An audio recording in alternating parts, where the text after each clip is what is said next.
Welcome back at 644. 6 Maryland Democrats, 4 House members and 2 senators were turned away when they showed up to inspect an immigration holding facility in Baltimore. It happened yesterday afternoon. They were there following up on reports of inhumane and unacceptable conditions at the facility. Prince George's County area Congressman Glenn Ivey was one of those turned away, and he's with us live this morning. So, Congressman, your visit has very quickly turned into a political war of words. I'd like you to first weigh in on this comment from Maryland's lone Republican Congressman Andy Harris. Here's what he posted on social media. They won't sit at the border to stop criminal illegals from coming in, but they'll sit outside ICE to keep them from going out. So was this visit about stopping deportations? Well, no. The idea is to make sure the facility is being run correctly.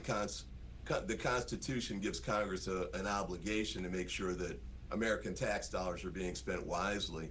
But we've also had a problem with ICE rounding up people really indiscriminately almost. I mean, for example, we had a pastor last week from Congressman Harris's district, coincidentally, who was taken out of here. He'd been a pastor on the Eastern Shore for 30 years. They arrested him coming out of a Walmart, and he's already been sent to Louisiana, I guess, for final deportation. And keep in mind, we had 50 people from Venezuela who were here in the United States legally, but they deported them to the Gulag in El Salvador and held them there. I guess it was going to be indefinitely. They finally released them a little while ago to Venezuela. But people who are not, haven't committed any kind of violent crime or crime of any sort are being taken out of here instead of focusing on the most violent criminals. The pastor's arrest and detention, we've definitely covered that here. DHS and the White House are criticizing your visit, your colleague's visit, as a partisan photo op. There is no question, as you just said, that you and your colleagues have the legal right to visit ICE facilities. DHS, though, posted online, set up a tour and we can accommodate you in a week. Is that acceptable? Well, we sent the request 7 days in advance, so apparently not from their perspective. And by the way, we're not supposed to have to schedule these 7 days in advance. I mean, if you really want to do an inspection, giving them 7 days notice isn't the best way to make sure the conditions are right every day as opposed to the day we happen to be showing up. And that's the purpose. That's the purpose of this discussion. So I don't want you to talk about the reports that you're getting about conditions at this facility. Yeah, we've got people who've been held there, some who've been released because their paperwork is in order or they were detained illegally, frankly.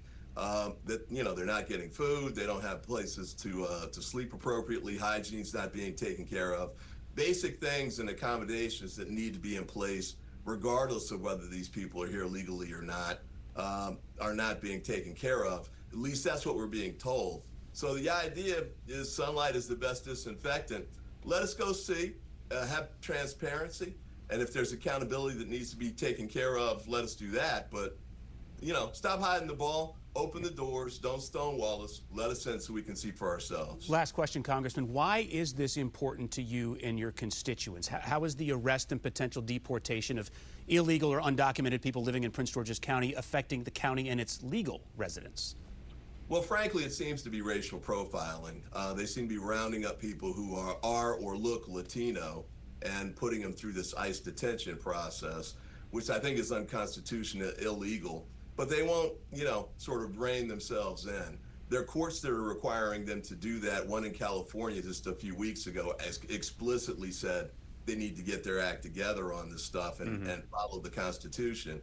But we need to make sure we keep pressuring them to do that because the rule of law applies to everyone here in the United States. Got it. Not just the people they decide deserve to have it. We'll leave it right there. Congressman Glenn Ivey, appreciate your time. Thanks so much for getting up early with us today. Thank you.